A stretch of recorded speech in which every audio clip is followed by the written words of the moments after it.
নমস্কার বন্ধুরা, আজ 22শে জুন। এই মুহূর্তে আবহাওয়ার গুরুত্বপূর্ণ খবর। গতকাল থেকে একটানা ঝড় বৃষ্টি হচ্ছে কলকাতা, দক্ষিণবঙ্গের প্রায় সব জেলায় এবং বাংলাদেশেও কাল বজ্রবিদ্যুৎ সহ ভারী বৃষ্টি হয়েছে।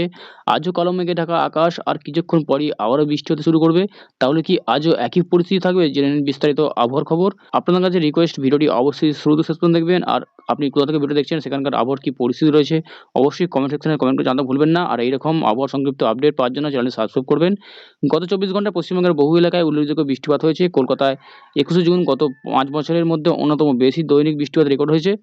আজ 22শে জুন দক্ষিণবঙ্গ, উত্তরবঙ্গের বেশিরভাগ এলাকায় মেঘলা আকাশ বজায় থাকবে এবং সকাল থেকে রোদের দেখা কম মিলবে এবং দিনের বিভিন্ন সময় হালকা থেকে মাঝারি বৃষ্টিপাত দফায় দফায় চলতে পারে। কোথাও বজ্রবিদ্যুৎ সহ ঝোড়ো হাওয়া বইতে পারে। কলকাতা, হাওড়া, হুগলি, উত্তর 24 পরগনা, দক্ষিণ 24 পরগনা, নদিয়া, মুর্শিদাবাদ এবং পূর্ব ও পশ্চিম মেদিনীপুর, পূর্ব ও পশ্চিম বর্ধমান, বীরভূম জেলায় আকাশ আজ বেশিরভাগ মেঘলা থাকতে পারে। দুপুর এবং সন্ধ্যার মধ্যে দফায় দফায় বৃষ্টি হওয়ার সম্ভাবনা রয়েছে। তার সাথে 40 থেকে 50 কিলোমিটার গতিবেগে দমকা ঝোড়ো হাওয়া বইবে এবং উত্তরবঙ্গের জেলাগুলিতে দার্জিলিং, কালিম্পং, জলপাইগুড়ি, আলিপুরদুয়ার এবং কোচবিহারে মাঝারি থেকে ভারী বৃষ্টির সম্ভাবনা রয়েছে। পাহাড়ি এলাকাগুলিতে সমস্যা দেখা দিতে পারে। মৌসুমী বায়ু পূর্ব ভারতে সক্রিয় হওয়ায় পশ্চিমবঙ্গ, বিহার পার্শ্ববর্তী অঞ্চলে বৃষ্টির অনুকূল পরিস্থিতি তৈরি হতে পারে এবং পূর্ব ভারতে বৃষ্টির প্রবণতা বজায় থাকতে পারে।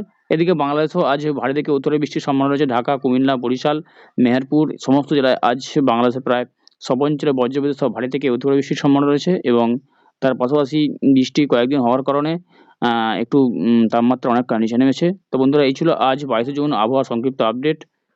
পরবর্তী ভিডিও খুব শীঘ্রই আসার চেষ্টা করব। ধন্যবাদ।